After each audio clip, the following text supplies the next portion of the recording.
আপনাদেরকে জানাই মহাশিবরাত্রির অনেক অনেক শুভেচ্ছা। 4 বছর পরে আমি শিবরাত্রির উপবাস করছি। হচ্ছে কাবলি ছোলার তরকারি আর জন্য নিজের মনের মতন করে ঠাকুর শিব ঠাকুর সব কেমন করে পর হয়ে যায়।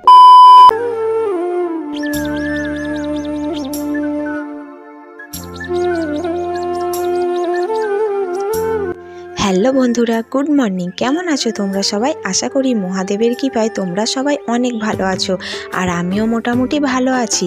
আজকে তো শিবরাত্রি, তোমাদেরকে জানাই মহাশিবরাত্রির অনেক অনেক শুভেচ্ছা। তোমরা কি সবাই শিবরাত্রির উপবাস করেছো? আমি কিন্তু এই বছর শিবরাত্রির উপবাস করেছি। হ্যাঁ, বিয়ের 4 বছর পরে আমি শিবরাত্রির উপবাস করেছি।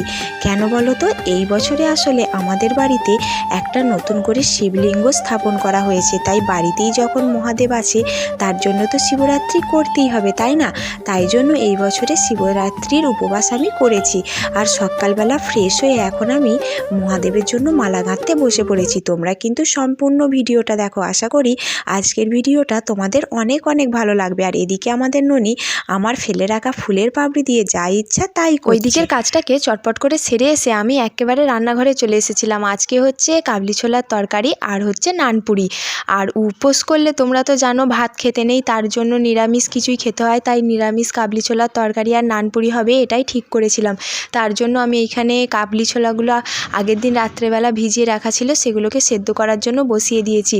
আর তোমাদের দাদাভাই বলছিল, আচ্ছা তোমরা উপোসটা কী জন্য করো বলো তো?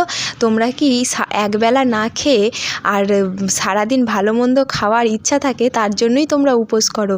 এই রকমভাবে মজা করছিল। আর দুজনে মিলে আমরা কাজবাজগুলো রান্নাঘরে চটপট করে সেরে ফেলছিলাম। আমি মোটেও কিন্তু এই সমস্ত কিছু একা একা করিনি, তোমাদের দাদাভাই আমাকে যথেষ্ট সাহায্য করেছে। আর ও কিন্তু আমার থেকে রান্নাটা ভালো পারে, তাই জন্য আমাকে সবসময় ও হেল্প করে। ও যেমন যেমন বলে আমি শুধু তেমন তেমন ওকে সাহায্যটা করে দিই, আর ও বাকিটাও সবই করে। এই যে নানপুরি করার জন্য এইখানে যেই দইটা আমি দিলাম, এতে যা যা উপকরণ দেওয়ার ছিল, এই দইটাকে ফেটিয়ে রাখা সমস্ত কিছু কিন্তু ওই করে রেখেছিল। আর আমি শুধু ময়দাটাকে মেখে দেবো। এইরকম করেই দুজনে মিলে দুজনকে সাহায্য করে চটপট করে কাজগুলোকে করে নিই। আর শিবরাত্রি নিয়ে তোমাদের সঙ্গে আমার ছোটোবেলার একটা গল্প শেয়ার করি। মা আর ঠাকুমা ছোটোবেলায় শিবরাত্রি করতো, আর আমি দেখতাম। আর আমি বলতাম আমিও করব। কেন বলো তো? এই যে লুচি হয়, এই লুচি খাওয়ার জন্য, তার জন্য বলতাম আমিও উপোস করব। না হলে তো জোরজাবস্তি করে সেদিনকে ভাত খাইয়ে দেবে, বলবে ভাত না খেলে শরীর খারাপ করবে, তার জন্য ভাত খেয়ে নে। আর সেই জন্য আমি ছোটোবেলা থেকেই শিবরাত্রি করার জন্য খুব বায়না করতাম, কিন্তু শিবরাত্রির কোনো নিয়মই পালতাম না, শুধুমাত্র লুচি খাওয়া ছাড়া।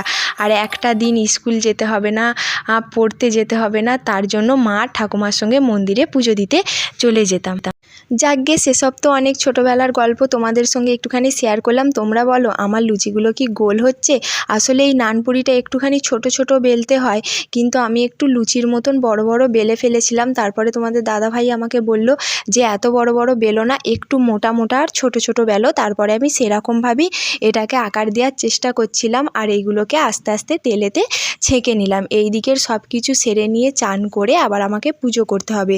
আমি এইখানে আমার যে শিব ঠাকুর পাতা আছে বাড়িতে, তাকেই আগে প্রথমে পুজোটা করে নিলাম। আর মন্দিরে তো যেতে পারবো না, সেটা তো তোমাদেরকে আগেই বললাম। মন্দিরে যা লাইন পড়ে, আর আমাদের বাড়ি থেকে মন্দির অনেকটাই, তার জন্য নিজের মনের মতন করে মালা সমস্ত কিছু উপকরণ দিয়ে আমি যেমন পেরেছি তেমনই পুজোটা করেছি। আর সবচেয়ে আসল কথা কি বলো তো?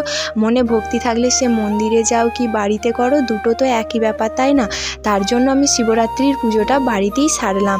সমস্ত কিছু আনাজ ছিল, আর আমি চান টান করে সব রেডি করে ঠাকুরকে পুজোটা করে নিলাম। আর এরপরে আমাকে আবার যেতে হবে আমার বাবার বাড়িতে। কেন বলো তো? আমার বাবার বাড়িতে না অসৌচ চলছে, তার জন্য ওদের এখনও বাড়িতে একজন মারা গিয়েছিল, এখনও 1 মাস হয়নি, তার জন্য ওরা শিবরাত্রির পুজো করবে না। তাই আমি যাব পুজোটা করে দেওয়ার জন্য। আসলে বাড়ির ঠাকুর জল পাবে না, সেটা তো হয় না, তার জন্য আমাকে যেতে হবে।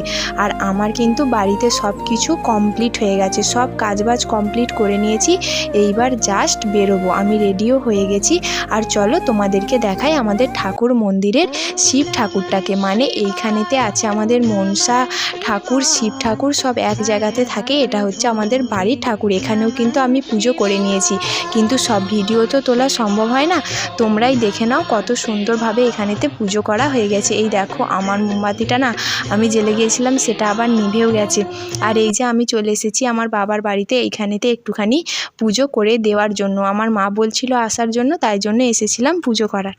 সমাজের কি অদ্ভুত নিয়ম তাই না? একটা মেয়ের বিয়ে হয়ে গেলে সে পরগোত্র হয়ে যায়, অন্যের বাড়ির মানুষ হয়ে যায়, নিজের বাবা মা নিজের পরিবার সবাই যেন কেমন করে পর হয়ে যায় তাই না?